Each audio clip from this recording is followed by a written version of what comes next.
There are several arcs in Vivy's story, but the question at the core of that journey is, what does it mean to pour your heart into something? She struggles with this and asks several AIs this question over the course of 100 years, but the answer turns out to be incredibly simple, which only makes it more poignant.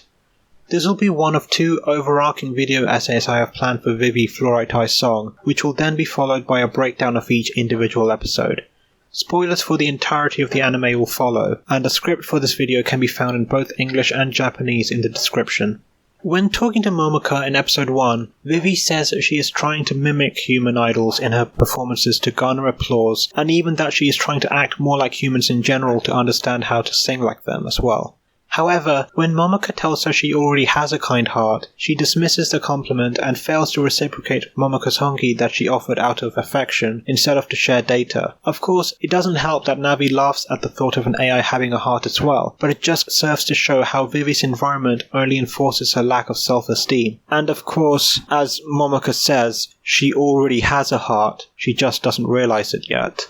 However, I believe the flow of firing neurons when Matsumoto arrives indicates the start of Vivy's journey to become human, and the firing neurons and Y dies as she saves Aikawa from the bomb represents her taking her very first step along that journey after first denying it in favor of clinging to her mission that she was programmed to follow. But at this point in the story, Vivy does everything according to her inbuilt functions, even refusing herself the ability to emote unless she's playing the role of Nearland singer. The best example of this is when Aikawa asks if she's okay after she saves him from the bomb blast, and she misinterprets it as him asking about her as an employee. But when he clarifies that he's asking about her personal health, she stops smiling. In fact, it's not until the end of episode 2 that she even allows herself to feel angry. She snaps at Matsumoto in episode 1, yes, when he taunts her for being unable to attract an audience, but it's only when he mocks her mission that she snaps and allows herself to express herself for the first time in episode 2. And it's also this moment that allows her to slowly display emotions in the future as well, beginning with her using a softer tone to encourage Aikawa to stand, and smiling properly when saying goodbye, a far cry from how they parted ways in Nearland in the episode before. In fact, Vivy's irrational solution to saving Aikawa is another example of her making a conscious effort to be more like a human instead of just copying them without understanding what it is she's doing, something Matsumoto even criticizes her for on their way back to Nearland. However, the next time she performs some personal calculations, it's in an attempt to save Momoka's life, which Matsumoto stops her from doing while telling her she's not allowed to act out of line in such a way. In other words, right when she begins to express herself, she has a catastrophic example of why she shouldn't thrown at her, causing her to regress immediately. In episode 3, she starts asking other people what the heart is, and the first answer she gets is actually the correct one. The scientist, Keita, tells her that the heart is up to personal interpretation, because it's an abstract concept. But when he asks Vivy for her own answer, she still lacks the self-confidence to give it to him, and decides to ask other AIs instead, hoping someone facing the issue from her own perspective will be able to give her a better answer. However, she receives the worst possible answer from Navi immediately afterwards, leaving her floundering. While her experiences expressing herself while saving Aikawa have helped her gather a larger audience than when we first saw her, she still acts incredibly robotic until meeting Estella, who teaches her to smile. It's possible Matsumoto's joke that Vivy should smile even when she isn't interacting with guests helps her here too, but the other key moment is when she asks Estella what her heart is. Estella gives her a good answer, one Vivy even considers beautiful, but Vivy makes a mistake of trying to apply Estella's exact definition to herself. Her expression speaks volumes about how she feels about it being incompatible with her and having to reject it, her AI eyes showing that she's still thinking like an AI as well. She is still making some progress on her own though, as she no longer mimics idols when performing at the start of the episode, instead doing what comes naturally to her. She sings heartfelt songs, but still lacks the self-confidence to believe she's capable of doing so, despite her rising popularities and reviews telling her she does exactly that. However, she still chooses to defy her objectives by choosing to be sentimental about Estella and wanting to prove her innocence despite all the evidence to the contrary. She gets even more opportunities to act for herself when she chooses to protect Yuzuka instead of following Matsumoto's orders to meet him when things go wrong, and where she once refused the combat program out of fear of it affecting her singing ability, she herself requests it to protect Yuzuka here. So not only is she willing to act against the Singularity Project, she's willing to risk her original mission too. Remember that an AI's mission is considered their soul, so Vivy risking hers just to protect Yuzuka and redeem her failure to save Momoko is a huge act of humanity. And this time she's rewarded by being able to prevent the sun crash incident far better than if she'd remained a slave to raw logic and Matsumoto's instructions. After all, Estella wouldn't have been able to separate the sunrise if Vivy had let Matsumoto kill her in her office. This even has a follow-on effect of improving AI rights worldwide as well, though unfortunately this part turns out to have been for the worse.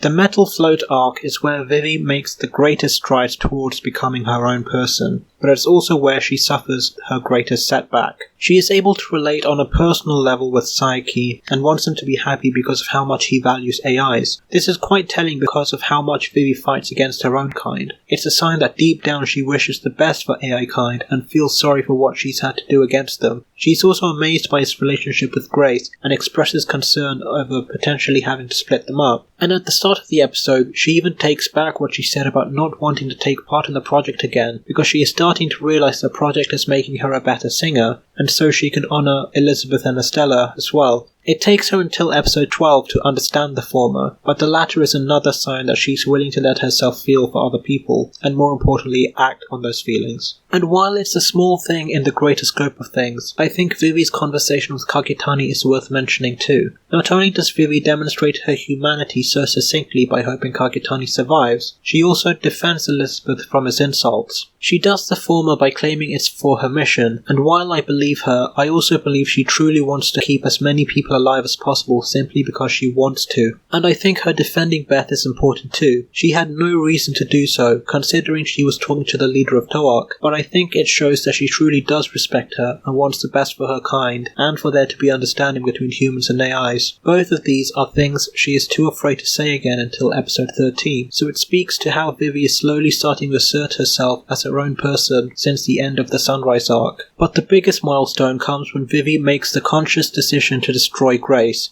Until then, she has been reacting to events around her, and hesitant to kill any AI.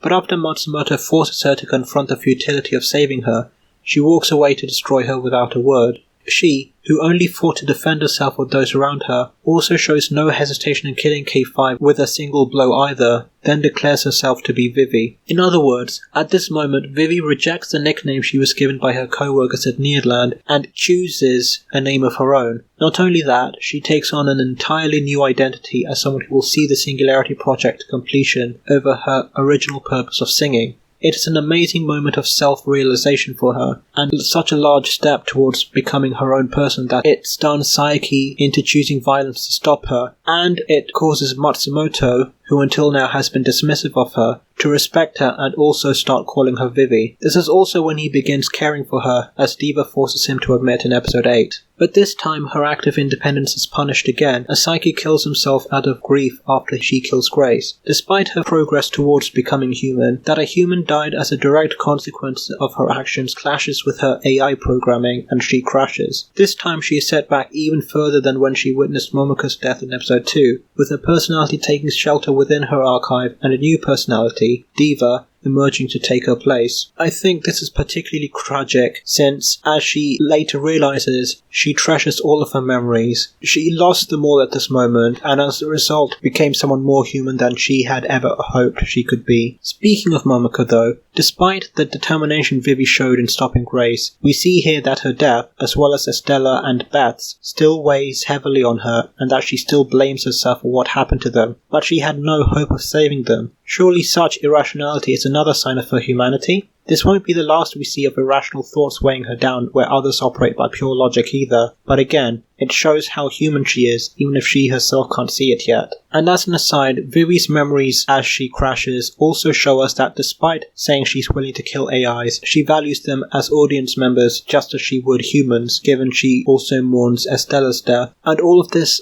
40 years before Matsumoto suggests Ophelia is doing the same thing.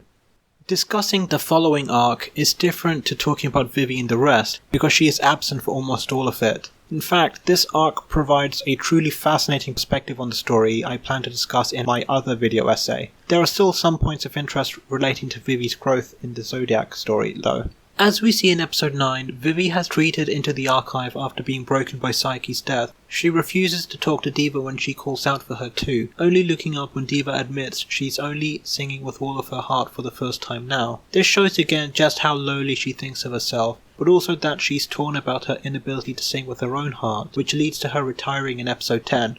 I think she has already come to see Diva as perfect and everything she could never be, so hearing even Diva was flawed caught her attention. But Diva says she's only able to sing at her best because she now knows about her past, which is a subtle hint that their shared memories will be what give Vivy her strength to sing as well. I wrote an analysis of Diva's song in another video, but its lyrics are also about valuing your experiences and the world around you, which is another hint that Vivy is unable to understand. Diva passes away after giving Vivy a motivational speech, but Vivy still doesn't understand what she was trying to say, even hesitating to step outside until she feels obligated to avoid problems in the real world. And of course, she can't understand what Diva's heart was, or perhaps she just doesn't trust herself to understand, which is a theme that appears later as well. And yet she stands on her biggest stage yet, seeing people cry with joy and thanking her instead of Diva. No wonder she buckles under the pressure and refuses to sing for herself afterwards. It's even more painful because right before this abstract definition of a heart, she received the simplest answer from Ophelia, who simply loves singing. Ophelia even tells her that all of her memories, even the small ones, are precious to her, a perspective Vivy also comes to share at the very end of her journey. Diva even comments in episode 8 that Vivy's problem itself is incredibly simple too. But again, I believe Vivy would be too lacking in esteem to accept even Ophelia's simple answers for herself. Unlike Antonio, however, I believe she would at least respect them as Ophelia's answers. And yet, we are shown what a true AI, in quotes,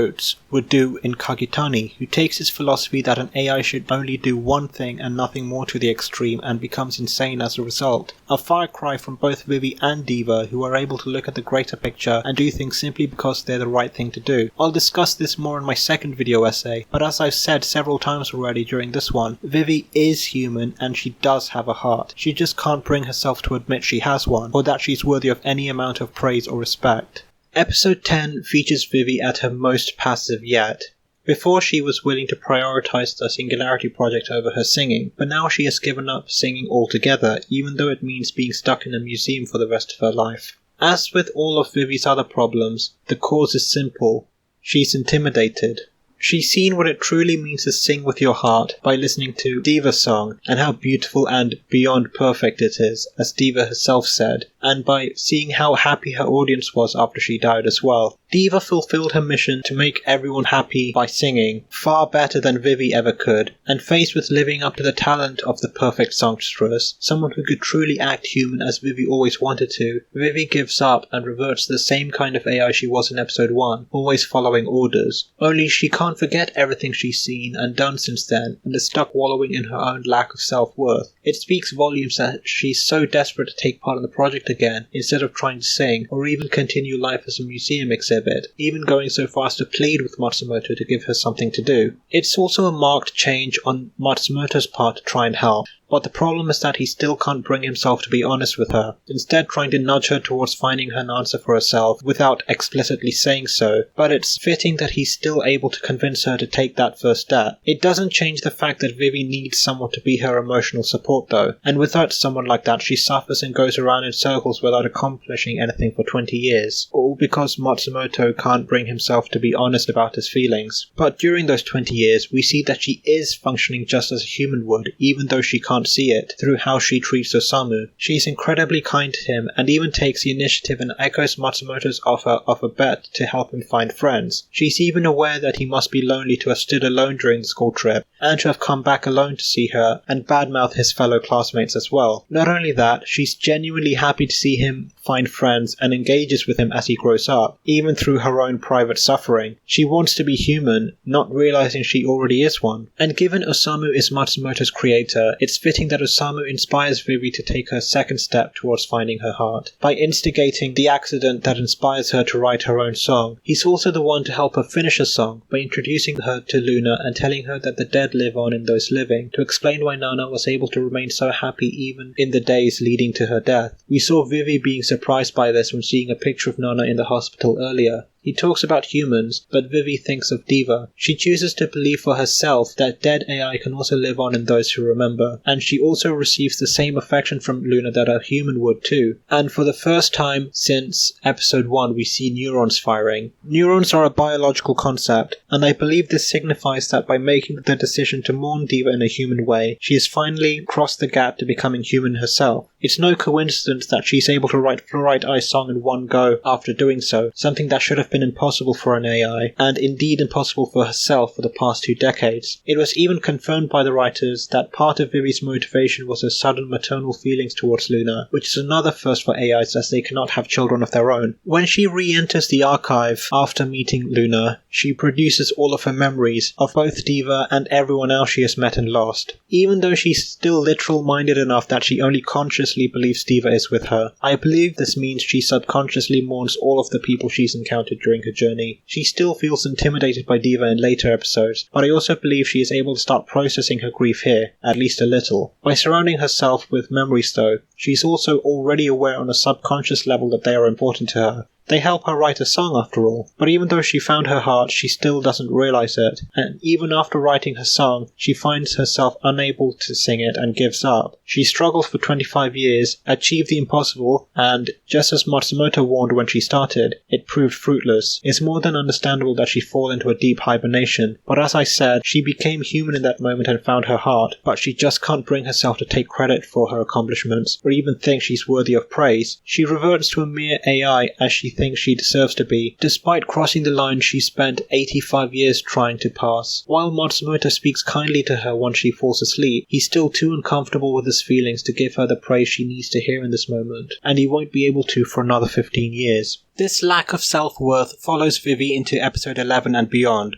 She completely flounders in the face of the Berserk AIs and can't even talk to Matsumoto properly, but she still shows the kind heart Momoko said she had in episode 11 when she saves Osamu. She struggles with telling him that she knew about him all along, and when he falls down and begs for forgiveness, she instead tells him she doesn't need it and is just happy to see he's well, even letting him cry until he's able to move again. She gives him an encouraging smile throughout it all and shows tact, both things she was unable to do in the past. And she does all this despite her own turmoil over the 100 years and even right now. And despite rejecting the project at first, she insists on taking part in it again, claiming she wants to continue protecting her audience. In a way, it's sad that she still says she's acting for her audience and her mission. But having an abstract dream to fight for is human, isn't it? Much like the heart she believes she still doesn't have at this point. But while she's able to continue fighting, outside of battle her personal issues are still affecting her. Compared to how she carried herself in episode 6, she is much more meek. She is unable to defend herself when Toark accuses her of starting the AI attack, and she doesn't correct anyone when they call her Diva. She also struggles to talk to Elizabeth. When Elizabeth asks if she served Kakitani well, instead of sharing her own personal opinions, Vivy can only remember what Kakitani himself said, and has to come up with an excuse to not have to tell her that she remembered Kakitani hating her. She fares a little better when Elizabeth asks her a simpler question about her fighting prowess, but rather than complimenting her own fighting ability, she tells Beth that she was a strong fighter instead. All of this shows that she is still struggling under Diva's shadow, and is unable to assert herself as a result, on top of her own self-esteem issues. Things come to a head in episode 12, where Vivy is left at her lowest possible point, despite physically being at the literal top of the world, on the level of the planet's lower satellites. Faced with the prospect of being forced to sing, she tries asking an AI what it means to pour your heart into something again, but she makes a mistake of asking Elizabeth, who is her near opposite in terms of personality. Beth gives her the worst response yet, tied with Navi's in episode 3, that she doesn't care because it's not important. Vivy is forced to accept that it isn't from a rational standpoint, but it's also the worst possible thing she could have heard in that moment. moment. She was already so scared to sing that she didn't object to Toak's plan to attack the Ariashki, even once they were on the tower's shores. And unable to sing and without anyone to support her, she is unable to sing even when she has a perfect opportunity to do so, and thus has to watch as the world is destroyed around her. She feels all of those deaths on her shoulders, on top of the deaths of Yui, Beth, and Toak. Even after the archive itself called her the closest an AI has come to being human, she's unable to cross that gap. This time she is punished for not being human, after suffering for trying to be human before. This is when Matsumoto finally speaks to her with his honest feelings, without disguising his attempt to help under his usual snark. It's exactly how Diva expected him to act in episode 8. It's telling that Vivy asked all of the AI she spent time with how they define their hearts, but never him, even though they've been together for so long, as she herself says in episode 13. I believe it's because she assumed he wouldn't care, as that's the aura he always gave off, with even his visits in episode 10 possibly being seen as a taunt because of their bet. It also means she never expected him to take Diva's final words to look after her seriously, possibly because, again, she didn't think she was worth it. And when she feels horrible about herself, he scolds her, but he also praises her and says he couldn't have fulfilled this mission without her. Again, a mission is an AI soul, so this manages to lift Vivy's spirits a little. And after telling her this, he repeats the first ever answer she ever heard for her question, that the heart is an abstract concept and that everyone needs to find their own answer. He then pleads with Vivy to choose that answer, and with the weight of her failure on her, but also after hearing how Matsumoto feels about her and being told she isn't pathetic as she thought she was, she finally chooses to think for herself. She thinks of everything she's been through, all of the good and all of the bad, and at the end she's amazed, as if she didn't think it was possible for her to ever find her own answer. Her eyes are also human for the first time while discussing this topic, to show that she's finally managed to take that small yet giant leap. The answer she needed was the only one she didn't ask for herself, which in turn is a much more natural process. What better fit for someone who wants to be human and more natural herself? She's basked in sunlight as she reaches this apotheosis, and is rewarded for her progress towards humanity by Osamu giving her a chance to go back and set things right one last time. It's fitting in a way that the correct answer came from a human,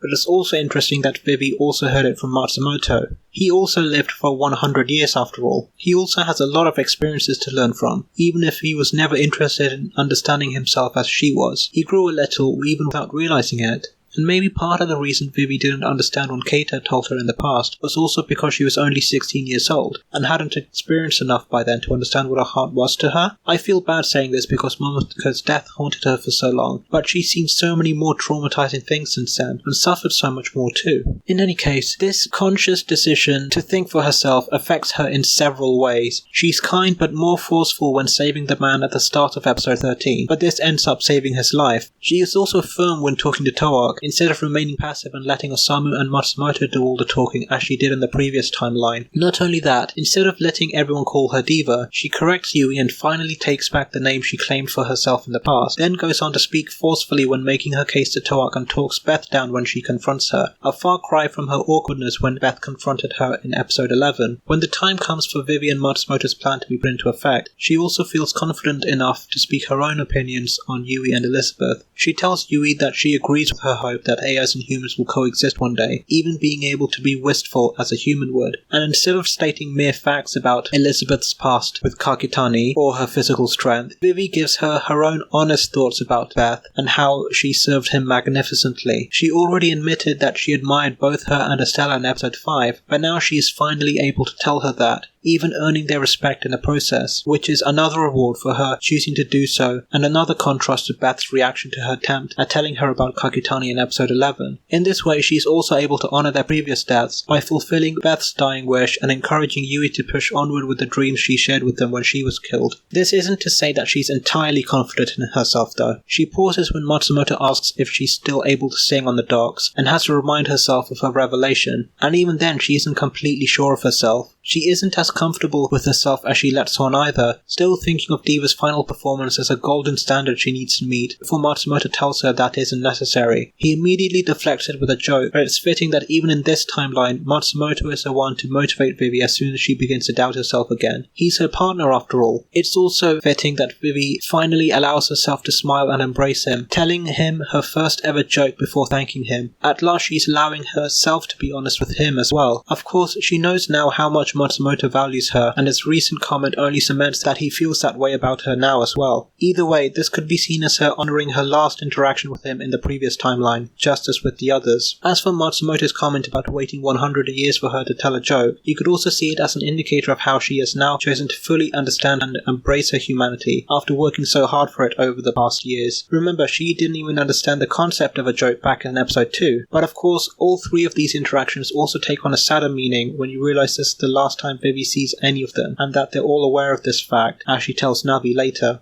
You could see this as yet another reason for Vivy to finally let down her guard, so she can send everyone off with a smile on their faces. It is worth speaking of Navi too. Navi was her original partner, but she rejects Vivy's transformation and insists on her returning to her life as a pure songstress AI, in her own words. Navi is showing concern in her own way, and in a more genuine way than Matsumoto at that, but from the very beginning Vivy wanted to understand what it was to be human, and despite her impassioned pleas, Navi shows she didn't understand Vivy's deepest desire. We even see the main stage in the same way we did in episode 1, when Vivy was so literal-minded she projected a no entry sign over it, as if to indicate that's the very same diva Navi wants to see again. We see more of Vivy's human side when Navi tries to replicate Momoko too, with her eyes going haywire and her falling against a wall. You would never expect such an utter lack of control from an AI after all. Her face even trembles as if she's about to cry as she rejects Navi too, but we also see her hug Momoko and stroke her hair. All human gestures she never did with Momoko in the past. She didn't even return Momoko's hongi after all. I think this is the sort of affection she always wanted to show Momoko, but couldn't find a way to do so because she didn't think she would do it properly or that she had any right to. And of course, Momoko died soon after that moment too. In the end though, she dedicates her inner monologue to Navi. She still considers herself an AI, but believes her mission helped her grow into who she is here. She finally allows herself to accept all of her feelings from the past 100 years as valid, and gives herself permission to truly process them and declare that all of her experiences and she herself have meaning. And then she sings about herself. She hoped she would be able to sing something with all her heart if she wrote it into a song, and 35 years later her hope came true. She sings on the main stage as she always wanted to, but to an empty audience as she did in episode 1, but this time with 100 years worth of growth behind her. It's fitting once again that she was only able to do so after validating herself. You could argue that this is why she couldn't sing her song in episode 10 too. But now that she has accepted herself and made the choice to embrace her humanity, instead of hoping someone could give it to her in a way she could understand, she is able to sing and trade all of her memories and humanity for the well-being of her fellow humans, opening the door for a new Vivy to someday reach or even surpass that same peak, but hopefully over the course of a much happier and much longer life. Thank you for making it to the end of this video essay. I hope you enjoyed it. Please let me know what you thought in the comments and share it with anyone you feel would like it too. Also keep an eye on the video description and the written versions for updates, please. I watched Vivy 3 times in a row to write this, and each time I learned a million new things, and I wouldn't be surprised if I picked up a million more in the future too. Thank you all again for watching, and as always, have a great day.